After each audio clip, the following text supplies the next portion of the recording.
This is Dasuu with Nebulous Magazine, and I'm here with John Ottman. Hi. Thank you. All right, now for all the official stuff, everything's over, so now we can just completely be ourselves. How are you, sir? I'm good. And it's hard to be bad in Hawaii. Exactly. And you've been in Hawaii for how many days now? Since, well, about 4 or 5 days now. 4 or 5 days. Good, good. And this is your... It's about the time where you just start to relax. This it takes about a week, and then you leave. So how many times have you been to Hawaii so far? Oh, 25, 30 times. 25, 30 times. Oh my goodness. Over the course of many years, because I'm old, so, you know. And when they send you the invite, they're like, Hawaii again? This place? Can we get somewhere? No, actually, I hadn't been here for like 3 years because of the work on X-Men and the film we did before that, Jack the Giant Slayer. It took 2 years. Okay. So it was 3 solid years. I couldn't go anywhere. So when I got out from X-Men, I just told my agent, don't call me for a year. I've got to. I was almost destroyed, and so I've just been accepting film festival invitations, and sure, I'll go. So this is one that I said, yeah, sure. So how draining is that process? Once you're on something, it's pretty much night and day. Yeah, I mean, because if you're talking about what I do with Bryan Singer, it's the editing and the composing, and a lot of more than editing. It's sort of like I'm the overseer of the film. So it's literally 15 hours a day, 7 days a week. You know, once we get really into the project, and that's, you know, and so it sounds like a joke. I think I mentioned this. No, I didn't mention this in class. It sounds like a joke, but people are like, how do you manage all those tasks? And I said, well, you just have to systematically eliminate every joyful thing in your life. There you go. And then you can do it, because I mean, literally, I got no movies, no dinners, no dates, nothing. So so it's really yeah. And I lost like 12 pounds, and so it's yeah. That sounds horrible. But it's awesome. It's just great. Because I know editing. What's up? Sorry, everything is awesome. It's like editing is like 80 or 95% of the movie itself, and then it's frustrating because very few people know what editing really is. And when you think of editing, you think of a guy just cutting things out of a movie, and then if you know more than that, you think it's just someone arranging shots. But some editing jobs are just that. But for a film of this size and for a lot of these kind of movies, the editor is involved in every facet of the movie, from storyboarding. At least I am. It depends on the editor and their relationship with the director. Okay. You know, from planning previs shots, with previs scenes, which are the animated versions of the scenes, designing those things for when we're going to shoot them, and writing a shot list, and going to shoot things with a second unit director, and being air traffic control between who's going to shoot what, and with in liaison with the other producers. You know, so I'm sort of like you know, I don't know, this is the person who corrals everyone together and in desperation trying to get this thing done, because my problem is I have to write a score for it as well. Right. So I'm probably more motivated than any editor in the world, because I have to make sure that when we get to LA, we have a film that's working. Otherwise, I'm screwed. Gotcha. And because I have a score to write, can't afford to have a problem on my hands, and so I try to anticipate or have clairvoyance of what's going to blow up in my face later and try to solve it now. And so when we're shooting, I'm desperately begging to redo something now. Let's reshoot this now. Let's dump that scene and shoot something else, please, because it's. You already see the entire process. I'm going to be FUCKED later. Yeah. So. Yeah. And so, okay, now that you're talking about editing as you know, from beginning to end with every single process, now my mind is like, wow, you're basically a director. I mean, essentially. Yeah, I would say a filmmaker partner, you know, and closet producer. Basically what I feel like I'm doing on these films with Bryan is like a creative producer. I'm around the whole thing, and trying to guide it creatively with him, you know. And when he's not around, because a lot of directors they have to go do something else, or they're busy with some other facet of the film, you know, I'm on, as you say, I'm on the bridge, you know, and desperately trying to get it to the station we need to go to, and then I have other people trying to get to the controls, and it's batting them off. And that's one of the most exhausting parts, with a lot of people and producers involved, and everyone with an idea. And you've got to managing everything. Yeah, and you've got to have a clear vision about what, and the confidence of knowing where the ship needs to go, and try to diplomatically pull those hands off the controls and tell them to get back, you know. But also to listen to everyone's got a good idea. So how do you, I guess you can say, arrange all of that? Where, let's say it's an actor, and he'll say, well, I was thinking about this, and you know, of course, everyone has an idea. so I can make my character a little bit more prominent or whatnot. Is that something that happens on the set a lot, or? Oh, sure. I mean, you know, with actors of this caliber, like for X-Men, I mean, you pretty much defer to what their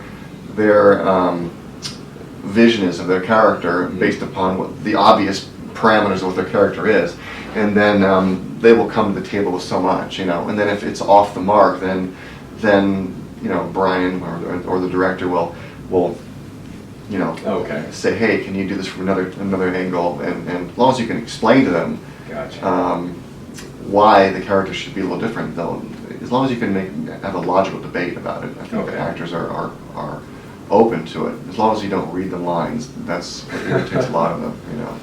And that happens a lot, I'm pretty sure. Well, sometimes, you know, a director can be stymied as to how to, through synonyms and through you know, how to explain something without just reading the line. You know, with actors like Fassbender and McAvoy and so forth, they take their craft very seriously because they see themselves, and rightly so, as terrific actors who are in a superhero movie. And I think it's very important to them to give great performances because their aspirations are, and rightly so, beyond superhero films, especially with Fassbender and so forth. So I think he feels very at risk of not being taken seriously as a terrific actor that he is, and so he's very, very concerned about coming off good, you know, and not doing something stupid. And we will be. I remember we were in ADR, which is when you replace the lines so for them to sound better. And the studio inevitably, and us, will have ideas on how to change some dialogue called wild lines behind their backs and so forth to clarify story. And of course, in this movie, which is a very complicated film, you have to give faith to the audience. You know, they got through Inception. That was always our example. Like, hey, we don't need to spoon feed everyone. And Fassbender was in there with me doing some lines, and he's like, I'm just flat out going to refuse to say that. We're just spoon feeding everyone, dude. You know, I said, dude. And I'm like, I am with you, because it was a line the studio wanted him to say, and I'm like, oh well, he wouldn't do it, couldn't do it, you know. And he was like, because he knew it was goofy, and he would look stupid, and I think they also care about the movie, you know. It definitely makes sense. Definitely makes sense. So what was your favorite scene from X-Men? Mine, of course, was with Quicksilver. Everyone's favorite scene. Well, it's a good scene. I mean, to me, it's funny because it's one of those scenes that was the last minute thing. Oh, wow. And because Quicksilver was not originally in the script, and he the idea for him was pretty late in the process, and we didn't know what the scene was going to be. Okay. I mean, we knew he had to help break them out, because originally it was another character that helped break them out in a different way. But now came the design of of that whole thing, and his slow motion world. And so the previs artist came up with, you know, and the writer came up with this kitchen idea, and then we sort of worked on the shots and coming up with, again, the animated version of what it was going to be. And that was the last scene that was shot in the film. We were almost wrapped. Wow. So how did it come about? Who introduced it? It was the idea of, Quicksilver was an idea of a couple other writers that had done X-Men 2, that are friends of Bryan, that came on and worked with the main writer, Simon. And in terms of the actual kitchen idea, I don't know which came first, the chicken or the egg, in terms of whether it was the previs artist or the writer. It was very hastily put together, and so it's always very funny when it's favorite. It's a great scene, but it's everyone's favorite scene. It would take like all day. And I was very afraid of his character because he had this horrible wig on, which really bothered me. And I never noticed wigs. You know, I remember in X-Men 2, everyone was complaining about Jean Grey's wig, and I'm like, she's wearing a wig? Really? You know, because I don't know. But that one was like, this looks like some Halloween costume. Someone sprayed some shit on some wig, you know. But people were totally, because you know he transcended the character. Yeah, so that's pretty cool. So it's definitely. And it was hard to find his character too, because originally when he was introduced in the basement, it was different dialogue, and he came off totally different. So then the writer rewrote a new scene, and we reshot that scene. Okay. To make him cooler, and thank God, because that's his introduction. So. Okay, and it seems like with the films in Marvel, they always add a character here, kind of like just introducing them, and you can kind of see where it's going to like end up later, where you have Quicksilver, the Scarlet Witch. So of course, when the Avengers come with Ultron, which I can't wait for, I'm already thinking, of course, they're going to be in there. Well, there's a Quicksilver competition or rivalry because Fox, has this property, but Marvel has their stuff, and one of the reasons Quicksilver was put in, it was for the preemptive strike, because we knew that Quicksilver was going to be in that film, nice. and we had to sort of try to outdo it before they do whatever they're going to do. And so we'll see. We're just like, wonder how they're going to, How are you going to respond? And so I'm sure they have the pressure of just doing some crazy, amazing sequence with him, But we've got Quicksilver back in Apocalypse, so it's going to be this constant competition. Oh, I can't wait for that. Like, I was just sitting there, something told me, don't get up yet. And I'm watching everybody, I'm like, they know something I don't, right? So you see we always have those tags. Yeah, you have the old ladies there like this, just waiting, and just like so focused into the screen. And I'm like, she knows something. So I'm sitting there, and then here comes the scene with the 4 horsemen. I said, yes. I got up, and a tear came out. Really? Like, wow. Yes, because reading the comics growing up, and it's so important that those fans, they watch the movie and they're like, okay, they're actually sticking to some of the scripts. Yeah, yeah. I mean, all of it's changed. Days of Future Past is not. It's very different from the comic book. Very different. But you have to make the decisions. I mean, like the robots, I guess in the comic book are these big pink things, Yeah. And I remember there was this irate fans like, why aren't they big pink things? And fortunately, other fans chimed in saying, can you imagine these big pink robots? And walking down the street. Yeah. So there's a reason things have to be changed, So besides X-Men, and I know this is a huge franchise. Just getting into movies, because you've been doing this for about 20 plus years. Yes. He's only 28. You're right. Okay, but since you've been doing this for quite a while, how did you first get introduced into, I guess, motion pictures, into doing orchestration? Or what came first, editing? The filmmaking and the editing came first, and the music, to make a very long story short, was a hobby.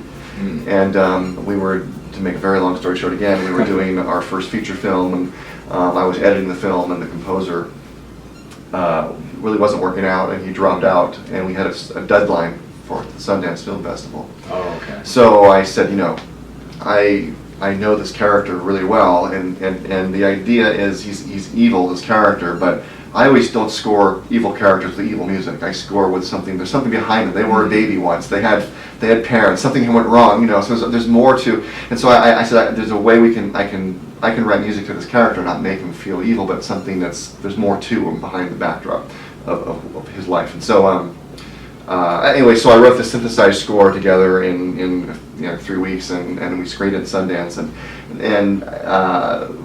it got noticed for the music and the editing, and so I was like, well, hell, I love writing the film scores. I don't want to do this editing thing anymore. So when we put The Usual Suspects together, I said, I just want to score the film. He was like, hell no. So that blackmail continues to this day. I mean, he won't let me, or he won't feel comfortable at all me just scoring the film unless I'm basically helping make his partner. So I call it editing prison or editing jail, because I see all my film music peers cranking out 5 or 6 movies in the time I'm in editing jail. So it can be costly, but it also sort of satisfies my filmmaking needs, because I know that when I've had a run of doing a lot of films as a composer only, I start feeling like craft service or something. Like that's it. Yeah, and it used to be in the old days, meaning like 10 years ago and before, when the composer walked in the room, the angels would sing, oh my God, it's the composer, it's a major factor in the film. And then, and now it's like you're just like I said, craft service, because with the current technology, like GarageBand and all these things, and the producer seeing his son's neighbor write something in their garage, they're thinking, well, hell, my son's friend does that, anyone can do it, Well, yeah, anyone can work a program, but writing a film score is an art form, and the computer doesn't do it for you. Right. So, but it's been greatly devalued, and so then I feel like just a grunt at times. And so being in control of a movie, as horrible as it is, it gives me some sort of satisfaction, I guess. You know. Do you feel like you have a little bit more input? Well, I have all the input, and the great thing about I don't have anyone to answer to except for Bryan.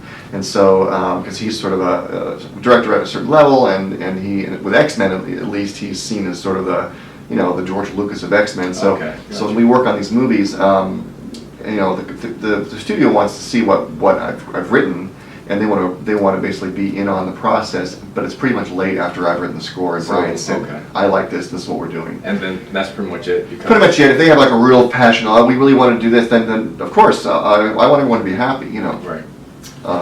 Yeah. So, okay, for the scoring, for example, it's pretty much all you. It's just the orchestration.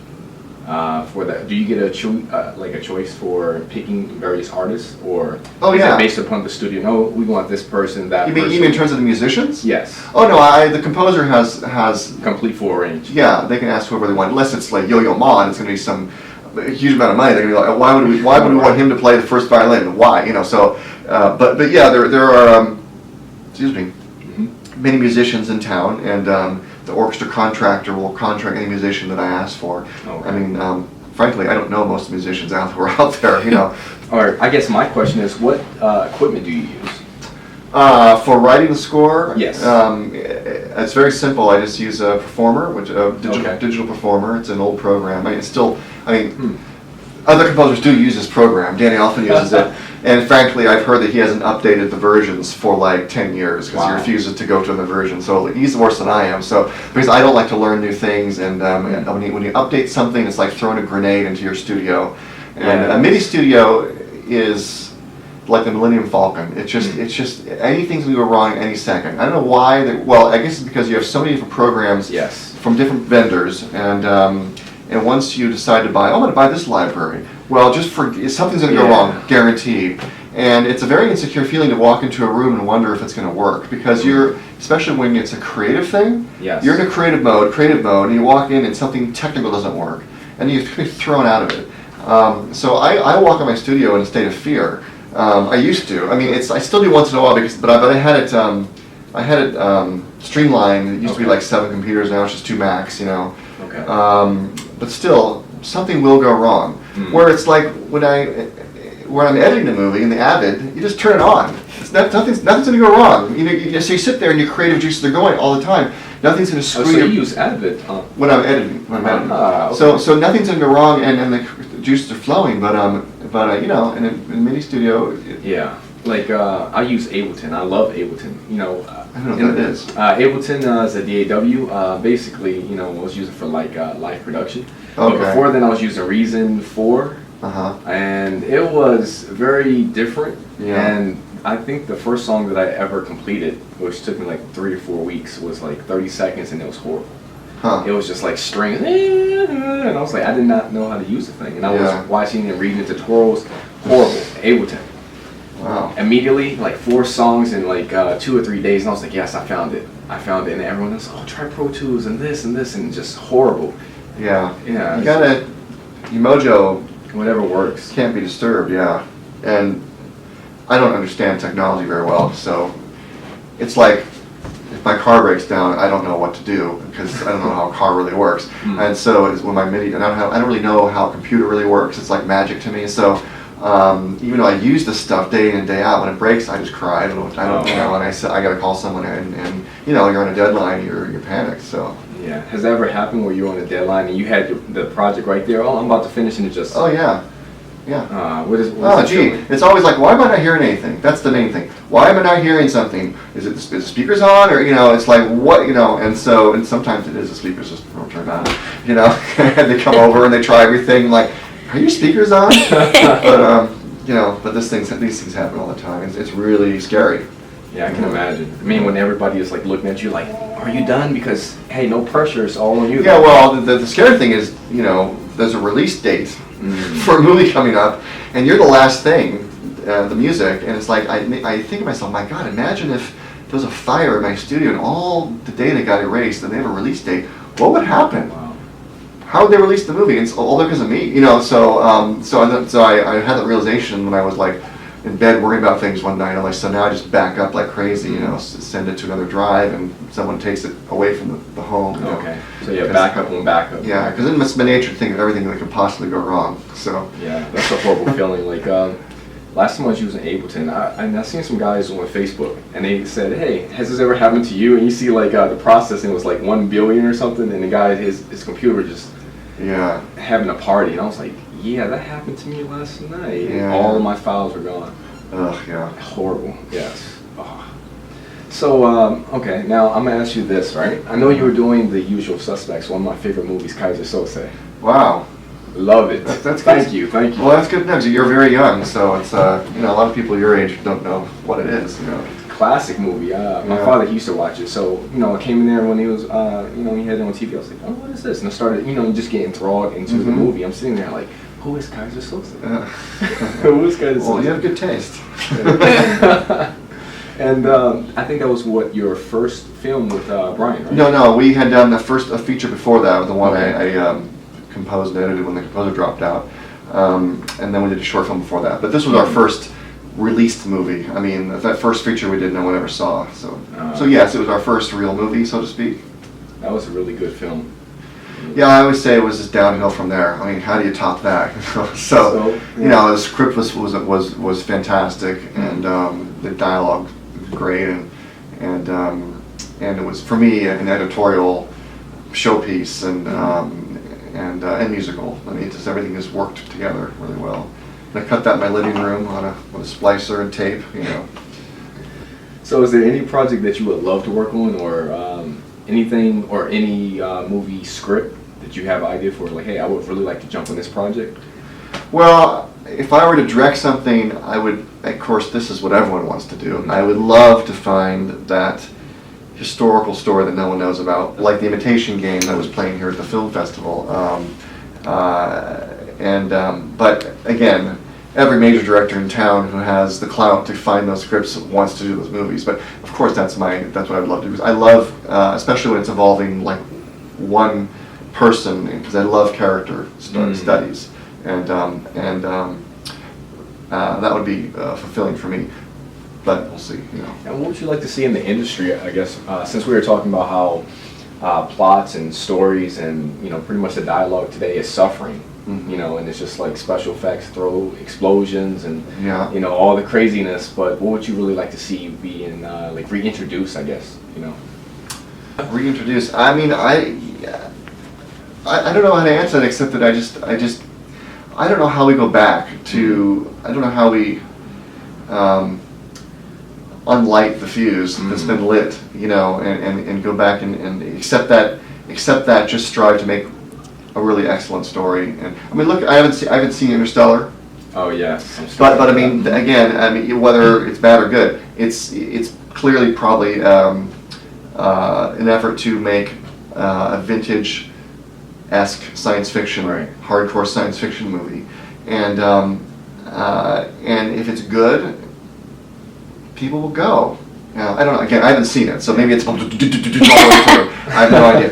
But would it be different, I guess, if let's say you went to like a overseas market where, you know, the film industry in China? I love martial arts films, and watching The Grand Master, I was just, you know, sitting there just clapping my hands and said, beautiful, because it still captured the essence of martial arts. The story, the dialogue, the richness, the depth of everything is there, and it's just like great. And people totally dig that. And they loved it. You know? I wish I would see more of that in American films, because like even with the action, it's you can barely see, and then the camera's going like this. Right. Like, once in a while, those movies come out, and they do really well. You know, but those are harder to make because they require more thought and more agony about the story and how do we do this, and that's just too much work. Just get the script out there. Let's just start shooting. That's the problem. And make a profit. Well, I mean, wanting to make a profit is not a bad thing. It's just not stopping for a moment and say, well, let's make a profit, but also make a really good movie. You know. Right. Makes total sense, and I think that especially in the movie industry right now, like of course what we just talked about watching all of these films. I mean, I'm sitting there just watching film after film after film. And I'm like, I didn't feel anything. The last really good movie I think was really good was Fury. Yeah, I didn't see it. You should see Birdman. Birdman. It's a masterpiece. Really? A masterpiece. Wow. Especially if you know the agony and impossibility it is just to get 10 seconds committed to film, because the camera will bobble, their actor will fuck up their lines, or something else will go wrong, and this is all done in one fluid shot, the whole movie. There are some, obviously there are invisible edits and so forth, but for long stretches, it's an interplay of the actors and the camera, and the director, of course, and the actors themselves are dictating, pacing the scene, and not the editor. It's amazing. And there's a big slam to Transformers in it. It's awesome. I can't wait. Birdman. Yeah, Birdman. It's very self-reflexive. I could do a whole interview on Birdman. It's a whole self-reflexive movie about Michael Keaton, basically, because it's about this actor who once played a superhero, Birdman, and has not been heard of or taken seriously for years, and so in this story he decides to put on a play and produce and direct a play, but no one's taking him seriously because it's like he played Birdman, and this is one dream sequence he has, and it shows like this Transformer character, it basically patterned after that robot thing in Transformers, and it's the dinosaur thing, and it's great, so. I'll definitely check it out. It's the funny thing is, it's like a normal audience. Like a friend was sitting next to me, he didn't even realize there was no cuts because doesn't notice those things. But if you had made that film and just done coverage and cut it, shot to shot, and done the editing, Another film. it just wouldn't have had this untangible attraction for the audience, and they don't know why they're feeling this, because they're not noticing there's no cuts. But I really believe that were more involved in it because of that, because the actors themselves are really dictating everything, So and then it really reveals how good these actors are, because not one actor could fuck up, or the entire 10 or 15 minute take would be screwed, So it's really, I can't imagine the pressure on those actors, So it's like a challenge for them to be much better, and like you said, it's like being more engaged. And I find that on the movie set that we're doing, Popolo, when we start giving actors a little bit more leeway to be involved in it, they really start to shine, and we start to notice like it's a more cohesion between everything. And it's awesome because like we'll sit there and say, oh, we have this battle plan. Yeah. And then they'll start taking things, well, let's kind of what about this and this, and we're like, that makes sense. Why didn't I think of that? And it makes it so once in a while I get a crazy actor too, and you're like, no. Yeah, but, some of the ideas is like, we don't have that type of ability, we can't do special effects. Yeah. And like, guys flying up here and the ninjas come down from the roof and we're looking like... But I was more blown away in Birdman than I was for Gravity. Because in Gravity it's like it's seamless, there's no cuts, and you're like, how do they do this? But then, in retrospect, I realized they can hide behind the outer space backdrop. It's all CGI, and so there's ways you can stitch together a shot, make it feel like it's one shot. In Birdman, I don't know how the hell they did half of that. I'm like, there had to have been a cut somewhere, and I can see the ones where were obvious, but it's just like, what the hell? You really have to study it. I was like, So I guess my last question would be this: for aspiring artists, musicians, what would be the first step for them to, I guess, get to this level, in media, arts, entertainment? The first step is just to say yes to everything. I mean, I always, this is my do speech. What I just call do and do is because the biggest piece of shit project you're given could, ironically, when you look back upon it, be the thing that got you to where you're going. Had you not done that project, you wouldn't be anywhere, because this little piece of crap thing you got, someone's mother's uncle's sister, I think I've talked about this in the class, could know someone in that film or have involved in that movie, say, hey, we should do this film, and so it also teaches you not to have an attitude about things that aren't great you're getting, and to teach you to have the mindset that I'm going to make this better, and like I said, sometimes I still say yes to every movie because I want to keep relationships and everything. Gotcha. And by the end of the film, I've deluded myself that the film's a much better movie now, And sometimes I have profoundly changed the film. And other times I haven't, but I just have to make myself believe that. And then 2 years later, I'll see it on cable and realize, yeah, that was a piece of shit movie. But nevertheless, I did my best I could on it, you know. And I think that attitude will go really far. And just, you know, I don't know if you're talking about specifically people who want to write film music or what. For everything, from video games to Yeah. anime and everything else. I think in any business, the advice is the same. You know, you seek out whoever is making these projects or whatever, and no matter how small they are, you just say, can I do that? You know, and if that person then goes on to something else, and you have felt invaluable to them, then they pull you along with you. You know. So if you pretty much just ask, say, hey, some guy in Japan, Yoryu Shu Harashiki, like, hey, I love this. He's like, I don't understand English, but you know, if you have, let's say, you know, you manage to get in communication with them, say, hey, Yeah. I see you have this project. Here's my music. What do you think? Why not? I mean, you know, it's hard. I mean, Most times it happens. networking is a horrible thing. I'm lucky that I just fell into filmmaking and didn't have to do that. But nevertheless, it's not about going to parties and all that. And sure, you got to do a lot of stuff. It's just about having a good attitude and saying yes. I'll do that for you. Sure, I'll do that. I mean, there are people who help composers out, you know, and the ones who are really positive, have a good demeanor, and are going to be hired again. And then pretty soon they'll do another cue for a composer, and then they'll get noticed, and they might get their own movie. You know, so that's, I mean, the opposite of that word. That's the Hans Zimmer model. He has all these composers that work, and then, you know, the good ones will rise to the top, and you know, I'm sure there are ones that are having, sure, I'll do that. Sure, I'll piss on myself. I'll stand upside down, and you can throw ice water on me. I don't care. I mean, they will. Those kind of people are gonna get something, you know. Because they want it. If you want it, you're going to go and get it. Yeah, and also you have to. Oh, this is the other major important thing. You can do that and still not make it. But if you're having fun, then it won't matter as much. So you gotta enjoy What you're doing, and if you're getting some shit job for doing something that you're going to be unknown for, you still have to find the joy in it. Because if you don't, you're going to be a bitter, unhappy person, and then that's going to affect your path. Yeah. So reminds me of Joseph Campbell. Follow your bliss. Yeah. Follow your bliss. Yeah, and then when you make it, your bliss will be gone. No, because it's funny when your hobby, your blissful hobby, becomes your career, then it's not as fun anymore, you know. So deadlines, especially. Yeah, and then you associate it with the anxiety and the people you have to deal with, and people say, hey, in your free time, and you're writing some music. I'm like, hell no, and that's really too bad, you know. I'm not proud of that, but my hobby made it into a career because I was just enjoying my hobby, and if I made it, I made it. If I didn't, I didn't. And I want to just enjoy what I was doing. I wasn't like, I'm doing this music and no one's listening to it, and it's so much better than the other guys. You can't have that attitude, you know. Just go out and just do it and have fun. Yeah. Enjoy what you're doing. Yeah. Now I have that attitude.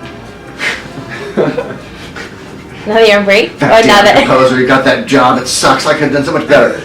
So I hear that a lot. You have to earn that attitude, you know.